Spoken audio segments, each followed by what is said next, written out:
Monsieur le président, madame la ministre, mesdames et messieurs les rapporteurs, chers collègues, la centralité du travail pour notre insertion dans la société, le sens que nous y mettons, la manière dont les droits des individus en emploi sont respectés, la place de la valeur travail et la manière dont collectivement nous réussissons à prendre en charge ces enjeux, c'est notamment de ces sujets que traite la présente mission.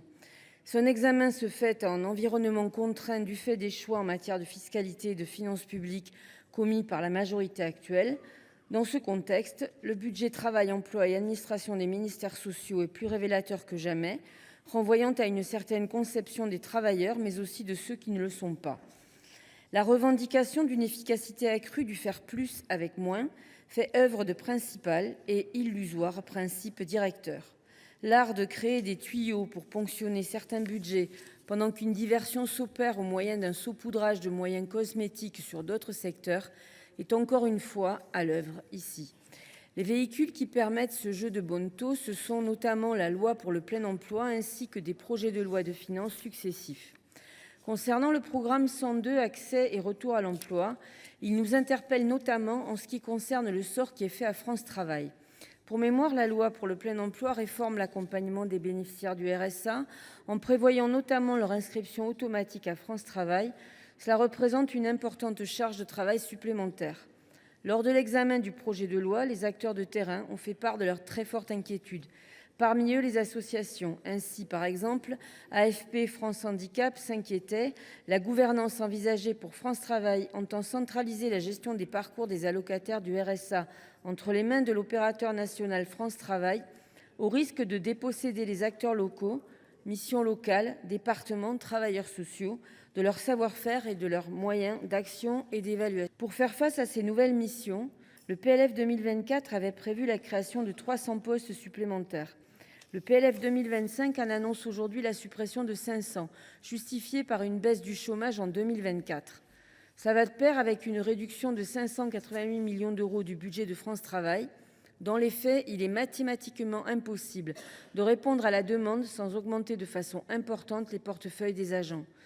L'étude que la DARES publie en 2024, Santé mentale et expérience subjective du chômage, met par conséquent en avant une forme d'industrialisation de la relation de service proposée par Pôle emploi aux demandeurs d'emploi.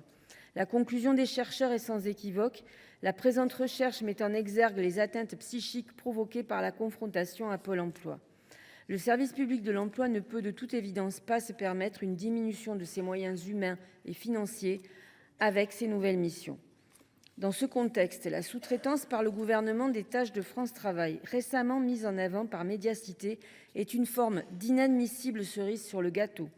Entre 2018 et 2023, Pôle emploi a dramatiquement augmenté son recours à la sous-traitance pour ses missions d'accompagnement, de 250 millions d'euros de budget en 2018 à 550 millions d'euros en 2022. Cela a fini par se chiffrer à 650 millions d'euros en 2023. Avec France Travail, une nouvelle externalisation massive serait prévue. Un accompagnement dédié à la reprise rapide d'emploi va être sous-traité à des opérateurs privés. C'est le parcours dit de reprise rapide d'emploi qui est en cause. Il devrait concerner de 700 000 à 900 000 privés d'emploi chaque année et aura un coût de 448 € par usager. Par ailleurs, et en tout état de cause, la baisse du chômage dont les concepteurs de ce budget se prévalent pour justifier la baisse des moyens de France Travail est un argument inentendable. Dans une note d'octobre 2024, l'OFCE prévoit ainsi une progression du chômage d'au moins 0,5 points pour atteindre 8% à la fin de l'année 2025. Et ce sont 143 000 emplois qui devraient être détruits sur la période. Toujours dans le programme 102, le sort réservé aux missions locales et aux contrats aidés ne nous a pas échappé. Pour les missions locales, leurs crédits sont en forte diminution, ce à quoi nous nous opposons fermement, comme nous y reviendrons au cours de la discussion. Nous ne pouvons pas accepter une telle diminution de leurs crédits.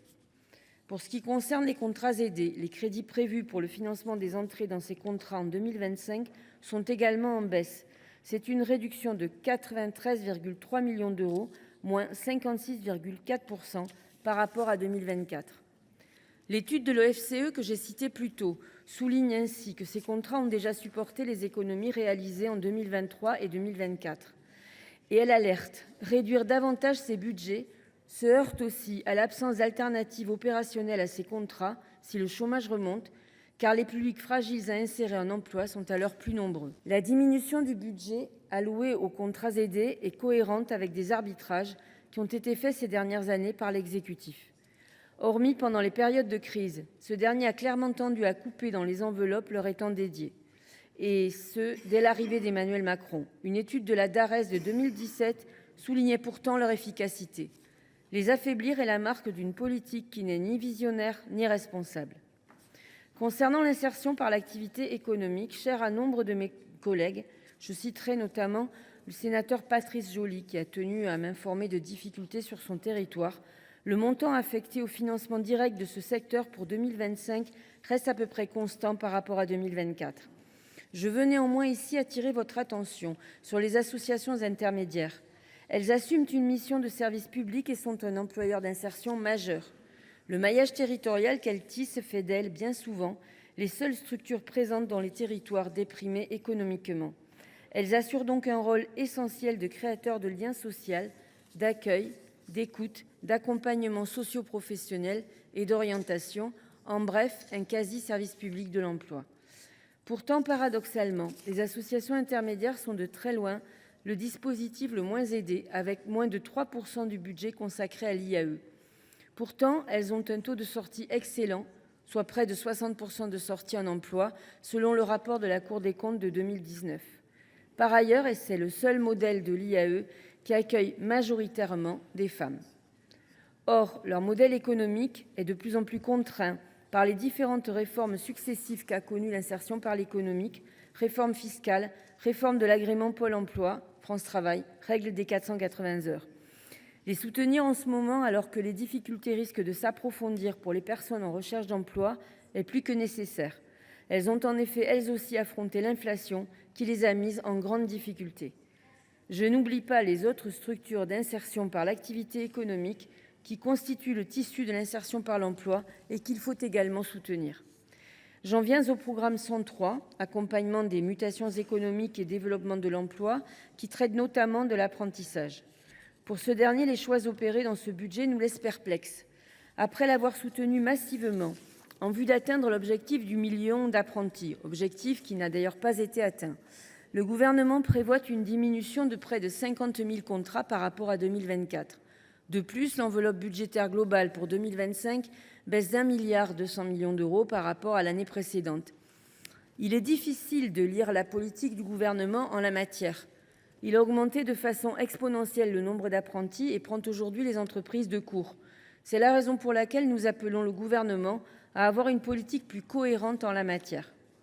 Concernant le programme 111, celui-ci concerne donc l'amélioration de la qualité de l'emploi et des relations du travail. Il agit sur plusieurs leviers: la qualité du droit, sa diffusion et le contrôle de sa mise en œuvre, le conseil et l'appui au dialogue social. Les crédits de paiement alloués à ce programme sont de 83,6 millions d'euros en 2025, soit une baisse de 24% par rapport à 2024.